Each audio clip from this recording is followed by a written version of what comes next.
రాబోయే జీహెచ్ఎంసీ ఎలక్షన్‌లో కూడా క్లీన్ స్వీప్ చేయబోతాం మేము కాంగ్రెస్ అనేసి కూడా అంటున్నారు. నిజంగా ఇది సాధ్యమైతా అంటారా మరి? వాళ్ళకు క్లీన్ షిప్ చేసేటోళ్ళైతే మా పార్టీ నుంచి పోయినటువంటి 10 మంది ఎమ్మెల్యేలను రాజీనామా చేసి గెలిపియాలి కదా భయ్యా. వాడు క్లీన్ షీట్ చేసేటోడైతే మా యొక్క దాదాపుగా 45% సర్పంచులు మేము ఊళ్ళల్లో గెలిచినాం కదా. ఎక్కడున్నది ఇవాళ?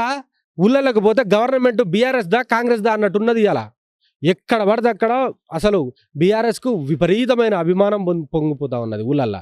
కాబట్టి ఈ రాష్ట్రానికి కానీ ఈ యొక్క దేశంలో ఈ రాష్ట్రానికి సంక్షేమం చేయాలన్న కేసీఆరే, మంచి చేయాలన్న కేసీఆరే, అందరిని కడుపులో పెట్టుకొని చూసుకోవాలన్న కేసీఆరే. రేపటి రోజున మీరు అన్నటువంటి వాడు జిహెచ్ఎంసీ కానీ మున్సిపల్ ఎన్నికలు కానీ ఏదన్నా పెట్టని మెజారిటీ కార్పొరేషన్ చైర్మన్లు కానీ మెజారిటీ మున్సిపల్ చైర్మన్లు కానీ బీఆర్ఎస్ గెలవబోతుంది, గెలుస్తుంది.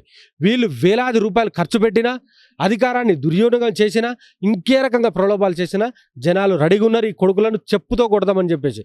ఎలాగో 2 సంవత్సరాలు ఇబ్బంది పడ్డాం, బాధలు భరించినాము, ఓపికతో ఉన్నాము, ఇంకో 3 సంవత్సరాలు ఓపిక పడదాం, కానీ ఈ నా కొడుకులకు శాస్తి చెప్పాలి, గుణపాఠం చెప్పాలని చెప్పేసి వాళ్ళు రెడీగా ఉన్నారన్న. ఇది మీరు ఎలక్షన్ల తర్వాత చూస్తారు దీని రిజల్ట్. సో ఫైనల్‌గా వీళ్ళంతా ఒక సింపతిగా మాట్లాడుతున్నారేమో అనిపిస్తుంది హైడ్రా కూడా. హైడ్రా వల్ల చాలా మందికి ప్రజలకు ప్లస్ అవుతుంది. హైడ్రా వల్ల మురికి కాలువలు కానీ చెరువులు కానీ నీట్‌గా అవుతున్నాయి, పార్కులు కూడా నీట్‌గా అవుతున్నాయి అంటారు. ఓవరాల్‌గా ఇదంతా సాధ్యం చేస్తారంట మరి? అన్న ఇగో హైడ్రా మంచిదా చెడ్డదా అనేది నీకు పొంగులేటికి సంబంధించిన ఇల్లు కూలగొడితే మంచిది అవుతుంది. అదేవిధంగా వీడు మహేందర్ రెడ్డి అనేటువంటి వాని ఇల్లు కూలగొడితే మంచిది అవుతుంది. అదేవిధంగా స్వయాన ముఖ్యమంత్రికి సంబంధించిన అన్న అయినటువంటి తిరుపతి రెడ్డి ఇల్లు కూడా బఫర్లో ఉన్నది, ఎఫ్టీఎల్లో ఉన్నది. ఇక వాళ్ళకి లేని హైడ్రా పేదల ఇళ్ళకి మీదకి పోతే ఏమొస్తుంది అన్న? బాధ, శోకము.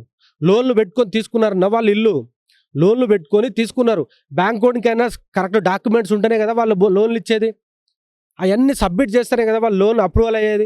మరి అలాంటి దగ్గర నువ్వు ఇల్లు చెప్పకుండా సాయంత్రం కాగానే శనివారం రోజు పోయి కూలగొడితే ఆ యొక్క ఇంట్లో శోకం కాకపోతే ఏమున్నదన్న? హైడ్రా దేనికి మంచిది, ఎవరికి మంచి చేస్తుంది? ఇప్పుడు హైడ్రా పేదోని మీదనేమో హైడ్రా, మిగతా వాళ్ళ మీద ఉండదా? ప్రతి ఒక్కరు జనాలు 100కు 200% దీనికి అబ్జర్వ్ చేస్తూ ఉన్నారు. కాబట్టి రేపటి రోజున ఇప్పటికే విపరీతమైన కాంగ్రెస్ నాయకుల మీద కానీ ఈ యొక్క కాంగ్రెస్ ప్రభుత్వం మీద కానీ విపరీతమైన వ్యతిరేకత వచ్చింది. మీరు చూడండి అన్న, రేపు రానున్న అసెంబ్లీ ఎన్నికల్లో దాదాపుగా 100కు పైగా బీఆర్ఎస్ పార్టీ గెలవబోతుంది.